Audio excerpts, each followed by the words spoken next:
நிறைய பேர் வந்து ஐமேக்ஸ் டெக்னாலஜினா என்னன்னு கேட்டிருந்தீங்க. என்னவா இருக்கும்? எனக்கு என்ன தெரியும். ஐமேக்ஸ் பத்தி தெரிஞ்சுக்கிறதுக்கு முன்னாடி டைனமிக் ரேஞ்சை பத்தி தெரிஞ்சுக்கங்க.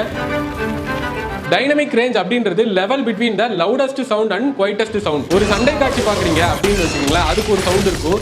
ஒரு பாம்பு நகருது அப்படின்னா அதுக்கு ஒரு சவுண்ட் இருக்கும். ஆனா நீங்க இது ரெண்டுத்தையுமே வந்து ஐமேக்ஸ்ல வந்து ஹை டைனமிக் ரேஞ்சில் வந்து கேட்பீங்க. ஐமேக்ஸ் தியேட்டர் முக்காவாசி வந்து எப்பயுமே ரொம்ப க்ளோஸ்டா இருக்கும். அதோடைய சைலன்ஸ் வந்து அந்த டைனமிக் ரேஞ்சை வந்து பெருசா எடுத்து கொடுக்கும்.